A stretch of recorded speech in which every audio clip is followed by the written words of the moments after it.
Everyone, I am Vaishali और ये कोई ब्लॉग नहीं है, ये मेरे चैनल पे पहला रिव्यू है जो कि मैं देने वाली हूँ। और इस वीडियो को बनाने के लिए मैं आप लोगों से ज़्यादा उत्सुक थी।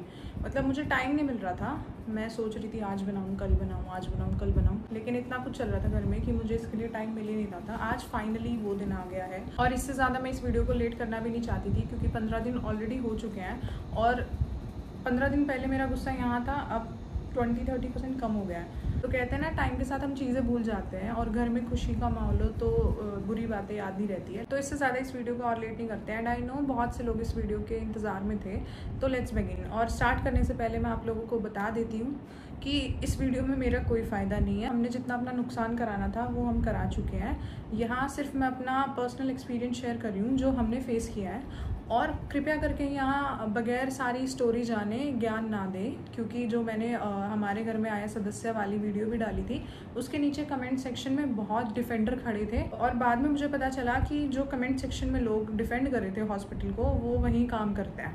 तो आई कैन टोटली अंडरस्टैंड। और मुझे ये कैसे पता चला, मैं गूगल पे उनकी रेटिंग्स चेक कर रही थी हॉस्पिटल की, तो सेम अकाउंट जो कमेंट सेक्शन में उन्हें डिफेंड कर रहे थे हॉस्पिटल को, उन्हीं सेम अकाउंट से गूगल पे उस हॉस्पिटल को रेटिंग गई हुई है 4 दिन पहले। तो आई कैन टोटली अंडरस्टैंड। और तुम्हारा फ़र्ज़ बनता है जहाँ तुम काम कर रहे हो उसकी रेपुटेशन को तुम अच्छे से बरकरार रखो, संभालो। तो नो वरीज़, हम स्टार्ट करते हैं। उससे पहले मैं क्लैरिफाई भी कर देती हूँ कि यहाँ मैं किसी के प्रोफेशन को क्वेश्चन नहीं कर रही हूँ। मैं सिंगल ह्यूमन की बात कर रही हूँ, मैं एक प्राइवेट हॉस्पिटल की बात कर रही हूँ और मैं अपना पर्सनल एक्सपीरियंस शेयर कर रही हूँ। तो मैं यहाँ ये नहीं कह रही हूँ कि सभी डॉक्टर ऐसे होते हैं या कुछ डॉक्टर ऐसे होते हैं। मैं एक पर्टिकुलर हॉस्पिटल के बारे में बता रही हूँ कि मुझे एक ऐसा डॉक्टर टकराया था। और अपना एक्सपीरियंस शेयर करने से पहले मैं आप लोगों को गूगल पे उनके रिव्यूज़ दिखा देती हूँ, जो कि मैंने भी अब जाके चेक किए। मुझे पहले कर लेनी चाहिए थे, लेकिन आई डोंट नो मैंने क्यों नहीं किए। तो मेरी बात जानने से पहले आप उनके रिव्यूज़ पढ़ लो एक बार।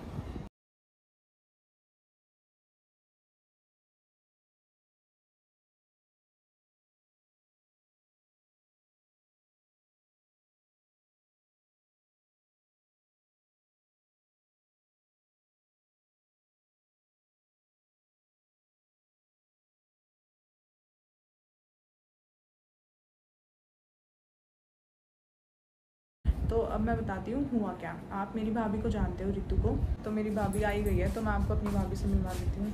ये है वो स्ट्रॉन्गेस्ट लेडी हमारे घर की, शेरनी, जिसने बहुत हिम्मत ऐसे दिखाई है। और उसके बाद मैं पंगा भी नहीं लेती हूँ उससे, क्योंकि निक्कू ने मेरे को वार्निंग दे दी थी, रितु से पंगा लेने की कोशिश मत करियो, ये बहुत स्ट्रॉन्ग है। हरियाणा का घी दिखा दिया रितु ने।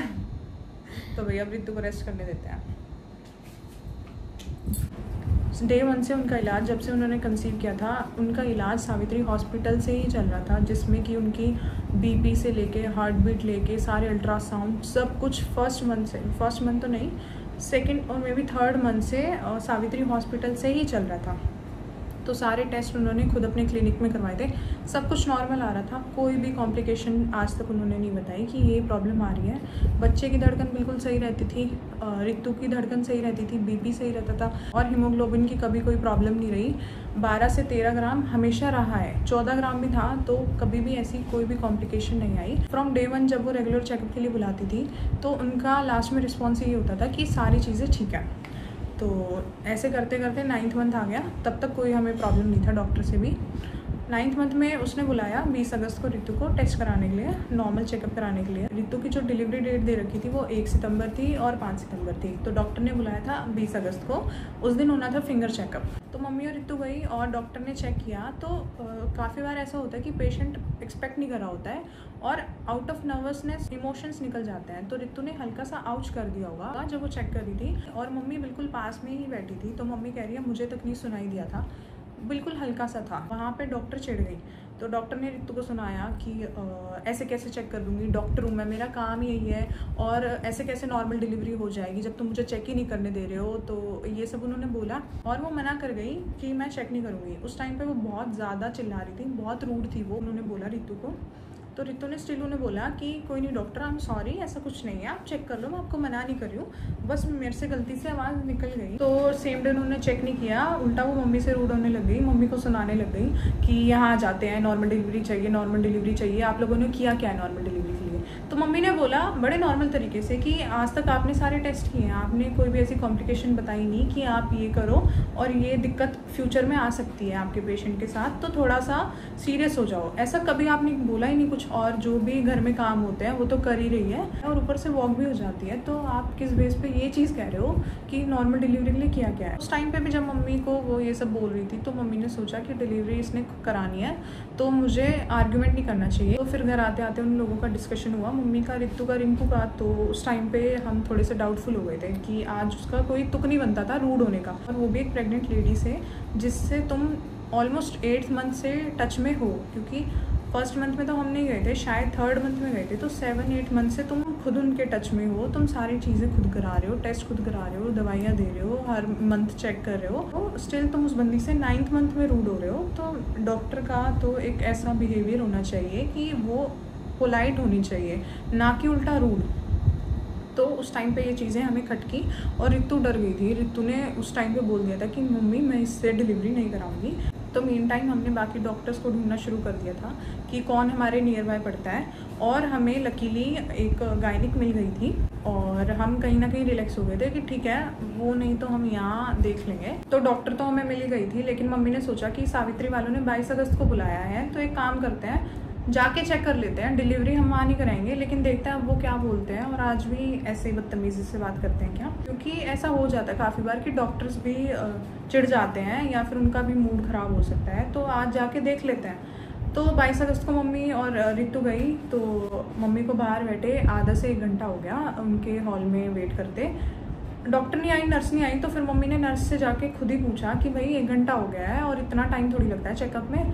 तो मम्मी के पूछने पे नर्स ने बताया मम्मी को कि आपका पेशेंट लास्ट टाइम नखरे कर रहा था, चेक नहीं करवा रहा था, तो डॉक्टर ऊपर लेकर गई है चेक करने के लिए, ठीक है। और उस टाइम पे हुआ क्या, जब वो रितु को चेक करी थी, ये उन्होंने पूछा रितु से कि दर्द हो रहे हैं, तो रितु ने बताया कि हाँ 3 दिन से मेरे को नॉर्मल दर्द शुरू हो रखे हैं, जो कि कॉन्ट्रैक्शंस है, मुझे भी पता है, और वो होते हैं लेबर पेन से पहले।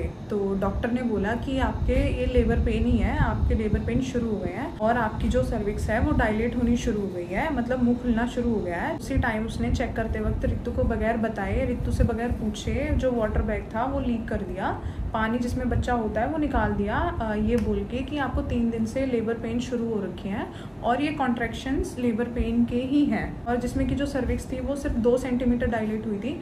बेबी डिलीवर करने के लिए नॉर्मली 8 से 10 सेंटीमीटर सर्विक्स खुलनी चाहिए, और वो खुल रही थी। नॉर्मली जो कॉन्ट्रैक्शंस हो रहे थे वो धीरे धीरे सर्विक्स को डायलेट कर रहे थे, लेकिन डॉक्टर ने वो टाइम ही नहीं दिया, क्योंकि 22 अगस्त हुई थी, 1 अगस्त का टाइम था जो डॉक्टर ने दे रखा था, तो 8 से 10 दिन थे और कॉन्ट्रैक्शन शुरू हो गए थे। तो इसका मतलब ये था कि धीरे धीरे मुंह खुलना शुरू हो गया है, और वो जब तक डिलीवरी डेट आएगी तो वो नॉर्मली लेबर पेन अपने आप डेवलप हो जाएंगे। लेकिन वाटर बैग लीक करने के बाद कोई भी सॉल्यूशन नहीं बचता था, और रितु को कैनवेला लगा के उसमें लेबर इंडक्शन शुरू कर रहे थे। तो रितु ने बोला अभी रुक जाओ, मुझे मेरी सास से बात करने दो, मेरी मम्मी आई हुई है साथ में, मुझे एक बार उनसे बात करनी है, अभी मुझे एडमिट नहीं होना। तो डॉक्टर ने बोला अब इस हालत में तो आपको हम कहीं जाने नहीं दे सकते, आपका वाटर बैग लीक हो चुका है और आपको अब कहीं नहीं जाना है, लेकिन रिलैक्स हो जाओ, आपकी 80% चांसेस है कि नॉर्मल डिलीवरी हो जाएगी। तो रितु को भी पता था वाटर बैग लीक होने के बाद तो वैसे भी नहीं जा सकते, अब तो कोई ऑप्शन ही नहीं बचता है। तो उन्होंने 12 बजे के अराउंड कैनवेला लगा के उसमें उन्होंने लेबर इंडक्शन शुरू कर दिए थे। तब जो आर्टिफिशियल लेबर पेन करते हैं इंजेक्शन से, वो उन्होंने शुरू कर दिया था 12 बजे। नीचे मम्मी को उन्होंने बताया कि आपकी बहू को 3 दिन से लेबर पेन शुरू हो रखे हैं और आपको पता ही नहीं है, ऐसा कैसे हो सकता है, इतनी लापरवाही नहीं बरतनी चाहिए। तो मम्मी को सच में नहीं पता था कि रितु को 3 दिन से दर्द हो रहे हैं। रितु ने जानबूझ के नहीं बताया था कि मम्मी टेंशन ले जाएगी कि हाँ इसको दर्द है और मुझे पता ही नॉर्मल है। तो मम्मी को इस बारे में कोई आइडिया नहीं था, ना मम्मी की रितु से बात हुई उस टाइम पे। तो डॉक्टर ने मम्मी को भी सेम चीज़ बोली कि कोई दिक्कत नहीं है, आज की डेट में डिलीवरी हो जाएगी, और हमने लेबर पेन देना शुरू कर दिया है जो आर्टिफिशियल होते हैं, और नॉर्मल डिलीवरी के 80% चांसेस है 12 बजे, ठीक है। मम्मी और रितु कुछ भी लेकर नहीं गई थी, वो नॉर्मल चेकअप कराने गई थी। और बाई चांस ऐसा हुआ कि मैंने मम्मी को कॉल करके पूछ लिया, क्योंकि मुझे पता था कि 20 तारीख को ये सीन हुआ है और 22 को उन्होंने दोबारा बुलाया। तो मैंने मम्मी को कॉल करके पूछा क्या हुआ, तो मम्मी ने बताया कि ये तो एडमिट कर रहे हैं, उन्होंने एडमिट कर लिया है और शाम तक कह रहे हैं डिलीवरी हो जाएगी। तो उस टाइम पे मैंने बोला ठीक है मैं आ रही हूँ, क्योंकि मम्मी कुछ भी सामान नहीं लेकर गई थी, वो नॉर्मल गए थे। और मम्मी ने बोला कि ठीक है तू आ जा, फिर ही मैं घर जाऊँगी और सामान लेकर आऊँगी। और उस टाइम पे मेरी सास जो मेरी मम्मी है उन्होंने बहुत सी डिलीवरीज़ कराई हुई है, तो उन्होंने बोला कि ठीक है मैं भी चलती हूँ। और मम्मी ने उस टाइम पे मेरी सास ने सेवई बना ली थी और चाय डाल ली थी कि रितु अगर कुछ खा कर नहीं गई होगी तो चाय और सेवई ले चलते हैं, हमें भी नहीं पता कितना टाइम लग जाएगा डिलीवरी होते होते। ठीक है, हम निकल गए, हम वहाँ पहुँच गए थे 12:30 के आसपास। तो मम्मी ने बोला मेरी सास ने कि मैं रितु को सेवई दे आती हूँ। तो मम्मी सेवई देकर आई, तो सेवई तो उसने खा ली, लेकिन फिर मम्मी चाय देने लगी। चाय देने जा रही थी तो नर्स ने मना कर दिया कि चाय मत दो, वो फ्रूटी पी रही है और ठंडी फ्रूटी पी रही है। तो उस टाइम पे मम्मी को थोड़ा सा डाउट हुआ मेरी सास को कि इस कंडीशन में कोई भी फ्रूटी नहीं पिलाता, और जिसमें कि तुम आर्टिफिशियल पेन भी दे रहे हो और फिर तुम ठंडी फ्रूटी पिला रहे हो उसके ऊपर से। क्योंकि इनके विदेशी नुस्खे होते हैं कि गरम चाय में घी डाल के पिला दो, और जो भी होते हैं सेवई खिला दो, तो गर्म चीज़ें खिलाओ। तो उसने बोला नर्स ने कि नहीं, उससे उसको उकलाइयाँ हो रही है और उससे फिर उसको उल्टी हुई, और ऐसा कुछ नहीं है, वो ठंडी फ्रूटी पी सकती है। तो भी हमने चलो ठीक है, डॉक्टर है नर्स है वो देख लेंगी, उनको केस अच्छे से सारी चीज़ों की नॉलेज हमसे ज़्यादा है, तो हमने यही सोच के फिर वो चीज़ भी इग्नोर कर दी। और उसके हॉस्पिटल की सबसे गंदी चीज़ ये थी कि वो हमें पेशेंट से ही नहीं मिलने दे रही थी। हमने काफ़ी बार बोला कि मिलने दो, तो वो 1 घंटे में एक इंसान को 2 मिनट या 3 मिनट मैक्सिमम मिलने दे रही थी। और उस टाइम पे मेरा उनके साथ झगड़ा भी हुआ कि कौन सा ऐसा प्राइवेट हॉस्पिटल होता है जिसमें तुम पेशेंट से ही नहीं मिलने दे रहे हो, कोई आईसीयू भी नहीं है, वो नॉर्मल है, रिलैक्स है वो, तुम हमें मिलने दो। तो उनका कहना था कि नहीं, बार बार आप उनसे मिलने जा रहे हो, वो इमोशनली कहीं ना कहीं वीक हो जाएगी ऐसे में। तो हमने बोला कि हम फैमिली है भाई, हम उसे इमोशनली वीक करने नहीं जा रहे, उल्टा हम उसे स्ट्रेंथ देके जाएंगे। और जब अपना बंदा साथ में होता है तो स्ट्रेंथ बढ़ती है, कम नहीं होती है। मेरी मम्मी को तो उन्होंने साफ मना कर दिया कि आप अंदर मत जाओ। तो उस टाइम पे रितु के पास 2 नर्स थी, वो ट्रेनी नर्स थी, तो 6 घंटे तक रितु के साथ 2 ट्रेनी नर्स रही थी। उस टाइम तक मुझे ये नहीं पता था, जो कि रितु ने मेरे को बाद में बताया कि जो ट्रेनी नर्स थी वो बार बार रितु को हैंड चेकअप्स दे रही थी, जो कि बिल्कुल भी अलाउड नहीं है। वो अगर देगी तो वो डॉक्टर ही दे सकती है, तुम्हारा कोई तुक नहीं बनता है। और रितु ने उनको इसलिए नहीं टोका क्योंकि रितु उस टाइम पे खुद इतने ज़्यादा दर्द में थी, इतनी परेशान थी, उसको बस ये था कि जैसे तैसे ये टाइम निकल जाए। और ये चीज़ें मेरे को रितु ने बाद में बताई। और डॉक्टर तो 6 घंटे में 6 बजे तक, 12 से 6 बजे तक 3 बार मिलने आई थी। एक बार तो एडमिट करा के गई थी, तो 2 बजे वो आई, उन्होंने चेक किया, उन्होंने बोला कि ठीक है सारी चीज़ें नॉर्मल है, अभी टाइम लगेगा डिलीवरी में और अभी काफ़ी देर में दर्द हो रहे हैं, तो अभी टाइम है। फिर वो आई 4 बजे, ये लगा लो डॉक्टर ने नर्स को बोला कि इसको घुमाओ। तो 12 बजे से 4 बजे तक वो रितु घूमे जा रही है, पैरों पे सूजन आ गई थी उसकी।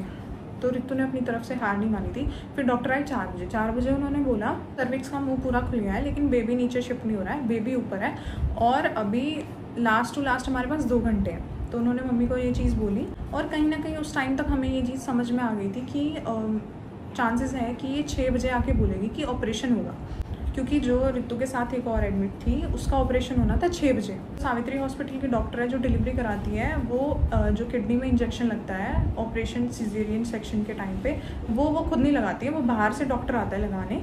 तो वो आना था 6:30 बजे, डिलीवरी भी वही कराएंगे। तो 6:30 बजे जो सिजेरियन वाला डॉक्टर था वो आना था, और हमें कहीं ना कहीं ये डाउट हो गया था कि लास्ट मोमेंट पे बोलेगी कि सिजेरियन होगा। तो डॉक्टर आई 6:30 बजे, उन्होंने हाथ लगा के ऐसे उन्होंने हमें बुलाया और मम्मी को बोल दिया कि सिजेरियन सेक्शन होगा। तो मम्मी ने उस टाइम पे उसे बोला कि क्यों होगा, तो उनका रीज़न था कि बेबी नीचे नहीं आ रहा है, बेबी ऊपर फंसा हुआ है और इससे ज़्यादा हम लेट नहीं कर सकते। उस टाइम पे हम सबके बीपी लो थे, क्योंकि हमारा जो पेशेंट है रितु 12 से 6 एक तरीके से जितने लेबर पेन हो सकते थे, जितना परेशान वो हो सकती थी वो हो चुकी थी। और लास्ट मोमेंट पे तुम ये बोल रहे हो कि सिजेरियन सेक्शन होगा, हमें सिजेरियन सेक्शन से कोई भी प्रॉब्लम नहीं है। मैं आप लोगों को बता देती हूँ, हमारे घर में और भी सिजेरियन से बेबीज़ हुए हैं। इनफैक्ट जो मेरी और भाभी हैं उनके सिजेरियन से ही हुआ है, तो हमें सिजेरियन से प्रॉब्लम नहीं थी। अगर हमारे बेबी में, हमारे पेशेंट में कोई कॉम्प्लिकेशन होती या फिर वो 12 बजे सुबह बोलती कि ऐसा ऐसा कुछ है, तो हम 1 मिनट भी नहीं लगाते बोलने में कि हमें मदर और बेबी दोनों सेफ चाहिए। अगर सिजेरियन की प्रॉब्लम आ रही है तो आप कर दो, हमें कोई इशू नहीं है। लेकिन उस टाइम पे उन्होंने नहीं बोला। 6 घंटे पेशेंट को उन्होंने हर तरीके से परेशान कर दिया, हर तरीके से जितना वो दर्द हो सकता था वो सह चुकी थी। तो उस टाइम पे हमारे लिए डिसीजन थोड़ा सा मुश्किल हो गया था, और उसके रवैये को देख के, उनके स्टाफ के रवैये को देख के ज़्यादा हो गया था। तो मम्मी ने तो लास्ट मोमेंट पे स्टिल ये बोल दिया था कि करा दो ऑपरेशन, लेकिन रितु ने मना कर दिया। और जो मेरी सास है उस टाइम पे वो बहुत स्ट्रॉन्ग है भाई, मम्मी ने बोल दिया कि नहीं आप मेरी बात मान लो, नॉर्मल डिलीवरी बड़े इजीली हो जाएगी। और रितु का टेक ये था, रितु खुद मेडिकल स्टूडेंट है, तो उसे भी कहीं ना कहीं अपना केस समझ में आ रहा था। और जैसे डॉक्टर कह रही है कि बच्चा ऊपर है, बच्चा नीचे नहीं आ रहा है, तो रितु ने मना कर दिया। रितु ने कहा मम्मी इस टाइम पे अगर मेरे पास कोई दाइमा भी हो ना तो वो भी मेरी डिलीवरी नॉर्मल करा सकती है, मैं इस कंडीशन में हूँ, मुझे बेबी फील हो रहा है कहाँ है, और मुझे नहीं लगता कि मेरा अब सिजेरियन होने का, करवाने का कोई तुक बनता है, नॉर्मल डिलीवरी मेरी आसानी से हो सकती है। बस ये पुश नहीं कर रहे हैं डॉक्टर ने या नर्स ने, एक बार भी नॉर्मल डिलीवरी के लिए ट्राई नहीं किया, एक बार भी पुश नहीं किया। और मुझे नहीं लगता मुझे नॉर्मल डिलीवरी में कोई प्रॉब्लम है, मैं सिजेरियन सेक्शन नहीं कराऊंगी, क्योंकि मुझे नॉर्मल डिलीवरी वाले स्टिचेस अब इस कंडीशन में तो आएंगे ही आएंगे, और मेरे को ऑपरेशन वाले भी आएंगे। उस टाइम पे हम उल्टा डाइसी हो गए थे, क्योंकि हम डॉक्टर उल्टा हम पे चिल्ला रही, कैसी फैमिली है तुम्हारी, तुम्हें अपना पेशेंट नहीं दिख रहा है, और ये सब चीज़ें। तो वो हम अंडर प्रेशर थे, और रितु कह रही थी कि मुझे सिजेरियन नहीं कराना है। उस टाइम पे जिससे हमारी पहले बात हो चुकी है गायनिक, उन्होंने बोला कि ले आओ पेशेंट को, कोई प्रॉब्लम नहीं है, 1 घंटा उसके पास आराम से है, नॉर्मल डिलीवरी हो जाएगी। और जिस गायनिक से हमारी बात हुई थी उस हॉस्पिटल में और इस हॉस्पिटल में सिर्फ 5 मिनट का गैप था, तो ज़्यादा दूर नहीं थी। और हमारा पेशेंट इतना स्ट्रॉन्ग था कि वो खुद कह रहा था कि मम्मी चलो। तो हमने ये डिसीजन ले लिया कि ठीक है हम शिफ्ट हो रहे हैं, हमें नहीं कराना तुम्हारे पास, कोई कुछ भी नहीं कराना, ना सिजेरियन कराना है ना नॉर्मल डिलीवरी कराना है। तो डॉक्टर ने अंदर बोला कि कोई नहीं, आप कह रहे हो तो हम 1 घंटा और वेट कर लेते हैं और नॉर्मल डिलीवरी के लिए ट्राई करते हैं। फिर वो हम ठीक है हम रुक गए, रितु वापस लेट गई, फिर हम बाहर आ गए। बाहर आके वो दोबारा से बोल रही है कि 1 घंटा भी हम सिर्फ आपकी वजह से रुक रहे हैं, उसके बाद भी मैं कोई गारंटी नहीं लेती हूँ कि नॉर्मल डिलीवरी होगी। तो उस टाइम पे हमें क्लियर था कि हमें चाहे सिजेरियन कराना पड़े, चाहे हमें नॉर्मल डिलीवरी करानी पड़े, लेकिन हम आपके पास नहीं कराएंगे। तो हमने बोला कि हमें अपना पेशेंट डिस्चार्ज कराना है, हमें तुम्हारे हॉस्पिटल में कुछ भी नहीं कराना है। तो उन्होंने बोला कि ठीक है तुम पेपर वर्क करो, और वो बाकायदा हमसे लिखवा के साइन करवा रहे हैं कि अगर तुम्हारा पेशेंट इस हॉस्पिटल से बाहर निकल जाता है तो हमारी कोई जिम्मेदारी नहीं होती है। तो हमने वो भी साइन कर दिया। वो छुप के वीडियो बना रहे हैं कि इन पे हम कोई केस ना कर दे। तो ठीक है, हमें कोई प्रॉब्लम नहीं थी, हम खुद इतने हड़बड़ी में थे, हमें कुछ नहीं दिख रहा था, कुछ नहीं सूझ रहा था। तो उन्होंने बोला बिल क्लियर करो। तो मैं और मेरा भाई गए नीचे बिल क्लियर कराने। एक तो बगैर डिलीवरी कराए, बगैर कुछ भी कराए, वो उन्होंने हमसे पूरे जो नॉर्मल डिलीवरी के चार्जेस हैं वो हमसे उन्होंने लिए, हमने दे दिए। हमें उस टाइम पे ये था कि हमारे पेशेंट को जाने दो, जो तुम मांग रहे हो हम दे रहे हैं। उन्होंने हमें चार्ज किया, हमने दे दिया, फिर भी वो पेशेंट को नहीं जाने दे रहे हैं। वो कह रहे हैं इस पेपर पे अभी डॉक्टर के साइन होंगे, डॉक्टर ऊपर गई हुई है, डॉक्टर नीचे आएगी, वो साइन करेगी तब हम जाने देंगे। और हम बोल रहे हैं ठीक है हम रुके हुए, आप पेशेंट को जाने दो। उन्होंने बोला हम पेशेंट को नहीं जाने देंगे। और डॉक्टर हमें वहाँ पे पहाड़े सुना रही थी कि ह्यूमैनिटी तुम्हारे अंदर, तुम्हारे परिवार के अंदर इंसानियत नहीं है, फलाना नहीं है। तो तुम्हारी इंसानियत उस टाइम पे कहाँ चली गई? तुम्हारे बिल हमने क्लियर कर दिया, तुम एक साइन की वजह से, तुम जो पेशेंट इतने दर्द में, जो परेशान है, उसको नहीं जाने दे रहे। तो उस टाइम पे थोड़ा बहुत हंगामा हुआ, साइन वाइन करके हम वहाँ से निकले। उल्टा हम वहाँ से नीचे से भी निकल रहे थे तो जो उनकी कैंटीन वाला बंदा था वो रिंकू को पकड़ के बार बार बोल रहा था मेरा बिल क्लियर करो, मेरा बिल क्लियर करो। तो हमने पूछा किस चीज़ का बिल? कि पेटीज़ का। हमने कोई पेटीज़ नहीं खाई उनकी कैंटीन से। वो स्टिल ड्राइवर को रोक रहे हैं, पेशेंट बैठ गया है कि मेरा बिल क्लियर करो। ऐसा भी कुछ हुआ, लेकिन फिर भी हमने उसको 20-30 जो भी रुपए थे दे के हम निकले। हम दूसरे हॉस्पिटल पहुँचे और आप मानोगे नहीं, आधे घंटे में नॉर्मल डिलीवरी हो गई रितु को। उस हॉस्पिटल में उन्होंने रितु को सिर्फ एक इंजेक्शन दिया और आधे घंटे के अंदर जो दूसरी डॉक्टर थी उन्होंने नॉर्मल डिलीवरी करा दी। उन्होंने एक बार भी ये चीज़ नहीं बोली कि ऑपरेशन होगा या कोई कॉम्प्लिकेशंस है या फिर लास्ट मोमेंट पे मैं किसी और का बिगड़ा हुआ केस नहीं लूँगी। नहीं, उन्होंने बहुत अच्छे से सारी चीज़ें हैंडल करी। आधे घंटे के अंदर उन्होंने नॉर्मल डिलीवरी करा दी।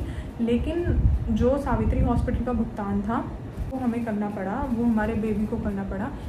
डॉक्टर जो सावित्री की थी उन्होंने बोला कि बेबी नीचे नहीं आ रहा है, बेबी ऊपर फंसा हुआ है, सर्विक्स डायलेट हो गई है, लेकिन हम डिलीवरी इसलिए नहीं करा सकते क्योंकि बेबी नीचे नहीं है।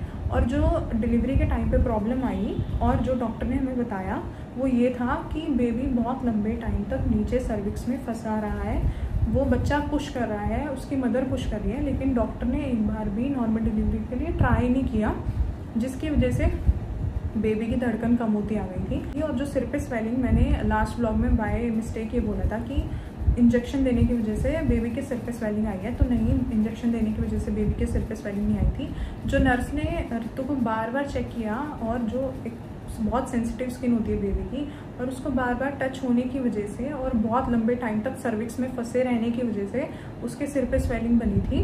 7 से 8 बार कोई भी बेबी के हेड को टच नहीं करता है, लेकिन उन्होंने किया, और उसके बाद जो सर्विक्स में बेबी फंसा रहा है उसकी वजह से बेबी की धड़कन कम होती आ गई थी। डॉक्टर ने हमें बताया कि हमारे पास सिर्फ 1 घंटा था, 1 घंटे में अगर ऋतु को हम शिफ्ट नहीं कराते और डिलीवरी नहीं होती तो गॉड नोस क्या होता। जिसमें कि जो सावित्री वाली डॉक्टर थी वो कह रही है कि ठीक है, आपके कहने पे मैं 1 घंटा वेट कर लेती हूँ, जबकि बेबी के पास 1 घंटा नहीं था, लेकिन स्टिल वो कह रही है कि मैं आपके कहने पे 1 घंटा वेट कर लेती हूँ, क्योंकि उस टाइम तक उसने साइन करवा दिया था, उन्होंने वीडियो भी बना ली थी, और पता ही नहीं क्या उनके दिमाग में क्या चल रहा था। लेकिन जो डॉक्टर मीनू थी उन्होंने डिलीवरी कराई।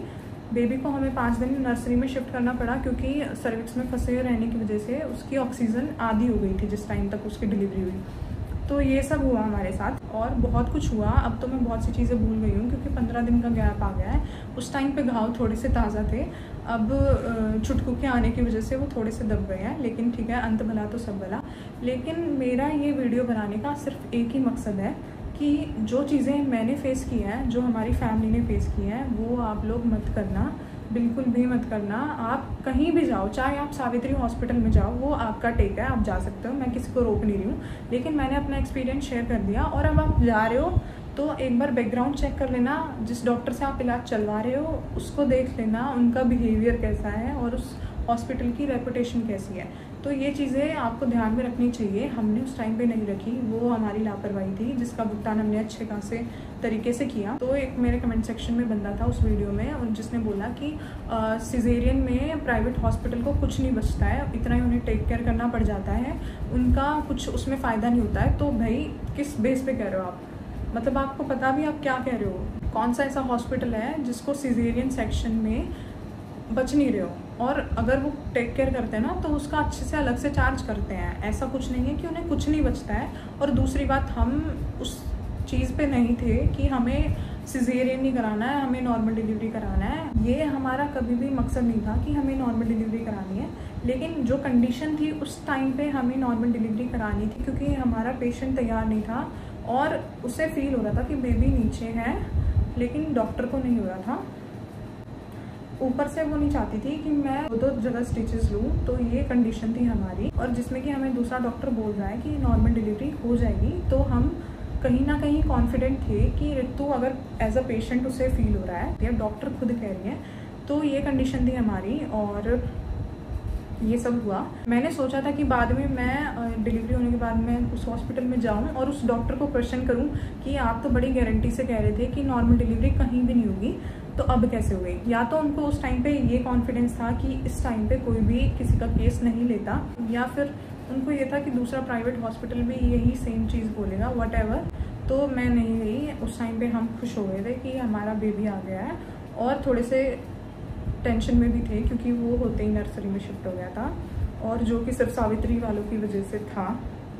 बट ठीक है, अंत भला तो सब भला। इन चीज़ों को हम रख देते हैं। मैंने आप लोगों को अपना एक्सपीरियंस बता दिया, हमारे साथ ये हुआ था, और बाकी आप लोग देख लेना। लेकिन जो मेरे सब्सक्राइबर्स हैं, जो मेरे फॉलोवर हैं, मैं उनको एक चीज़ बोलना चाहूँगी कि प्लीज़ प्लीज़ प्लीज़ अपने पेशेंट को ऐसी मुसीबत में मत डालो। तो मैं तो इन द यही बोलूँगी कि हमारा बेबी भी ठीक है, ऋतु भी ठीक है, लेकिन अगर हम लास्ट मोमेंट पे डिसीजन नहीं ले पाते और हम उसी चीज़ में फंसे रह जाते। तो मुझे नहीं पता कि उसका क्या रिज़ल्ट निकलता और क्या हमें फेस करना पड़ता, लेकिन आप लोग ना करो तो थोड़ी सी सावधानी बरतना और अपना हॉस्पिटल देख के सोच समझ के चूज़ करना। और अगर आप मेरे फॉलोवर हैं, मेरे सब्सक्राइबर्स हैं, तो पर्सनली मैं आपको सजेस्ट करूँगी कि सावित्री हॉस्पिटल में मत जाना। और ये मेरा खुद का एक्सपीरियंस है, सिर्फ मेरा नहीं है, मैंने बहुत से लोगों से इस बारे में बात की और सबके ही रिव्यूज़ कुछ ऐसे रहे हैं, इन पर्सन, गूगल पे भी और मेरे नॉन्स के भी। इनफैक्ट मैंने रितु तलान जी से भी बात की तो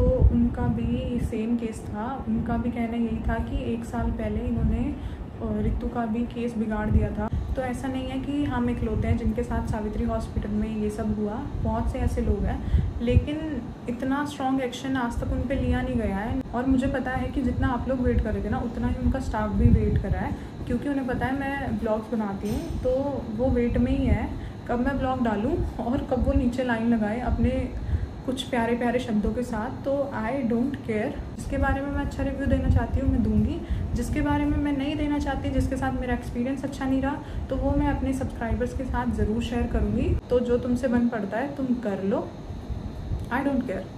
दूसरी बात अब मैं आपको बताती हूँ कि जो दूसरा हॉस्पिटल है जिसमें हमने रितु को बाद में शिफ्ट किया था, वो है ये आरोग्य हॉस्पिटल है। ये भी कंजावला में पड़ता है, सावित्री हॉस्पिटल से 5 मिनट के डिस्टेंस पे है ये, लाडपुर के रोड पे पड़ता है ये। और जो इसमें गायनिक बैठती है वो बहुत अच्छी है, डॉक्टर मीनू, ये है वो जिसको हम लिटरली बोलते हैं ना कि भगवान का रूप होती है डॉक्टर। तो वो ये है जिनको मैंने देखा है सारी चीज़ें हैंडल करते हुए, इतने अच्छे से सारी चीज़ें मैनेज करते हुए। इनफैक्ट डिलीवरी के बाद नेक्स्ट डे भी वो रितु के पास कम से कम 5 से 6 बार आई है कि ठीक है अब ठीक हो, ये चीज़ है, ये करो, वो करो, ये कर लेना, वो कर लेना। तो बहुत अच्छे से उन्होंने सारी चीज़ें हैंडल की हैं, फैमिली को उन्होंने हर चीज़ में इन्वॉल्व रखा है, सारी चीज़ें उन्होंने शेयर की है, अच्छे से समझाई है। बाद में इनफैक्ट अब तक कोई भी प्रॉब्लम आती है तो रितु 1 सेकंड में कॉल कर लेती है और वो कॉल पिक करके वो बता देती है कि हाँ कोई दिक्कत नहीं है, ये कर लो, वो कर लो, सारी चीज़ें नॉर्मल है। ऐसा नहीं है कि नहीं तुम मेरे हॉस्पिटल में ही आओ और मैं तुम्हें वहीं पे अपॉइंटमेंट लेके तुम्हें समझाऊंगी, ऐसा कुछ नहीं है। वो फ़ोन पे भी इतने ही अच्छे से समझाती है। तो मैं आपको सजेस्ट करूँगी कि अगर आपको नियर बाय कोई हॉस्पिटल चाहिए अच्छा, तो आरोग्य हॉस्पिटल बहुत अच्छा है और उनकी गायनिक तो दी बेस्ट है। तो इसी के साथ अपनी पहली रिव्यू वीडियो ख़त्म करते हैं और मिलते हैं आप लोगों से नेक्स्ट वीडियो में। आई होप ये वीडियो आपके लिए कहीं ना कहीं फ़ायदेमंद हो। और लाइक करो ना करो, लेकिन अगर आपके साथ भी ऐसा कुछ हुआ है सावित्री हॉस्पिटल में या आपके नॉन्स के साथ हुआ है, तो अपना एक्सपीरियंस ज़रूर शेयर करना कमेंट सेक्शन में, ताकि क्योंकि मैं भी ऐसा होता है कि मैं किसी के रिव्यू वीडियो देखती हूँ तो मैं भी उनके कमेंट सेक्शन ज़रूर चेक करती हूँ कि मैं और ज़्यादा श्योर हो जाऊं कि ऐसा और लोगों के साथ भी हुआ है या नहीं। तो अगर आप कमेंट मेरी वीडियोस पे नहीं भी करते हो तो कोई दिक्कत नहीं है, लेकिन अपना एक्सपीरियंस इस वीडियो पे ज़रूर शेयर करना। और इस वीडियो को जितना हो सके ना उतना शेयर करना अपने दोस्तों के साथ, अपनी फैमिली के साथ, अपने रिलेटिव्स के साथ। तो बस यही थी मेरी आज की वीडियो और मिलते हैं आप लोगों से नेक्स्ट वीडियो में। तो till then good night, bye bye and thank you for watching, also be safe.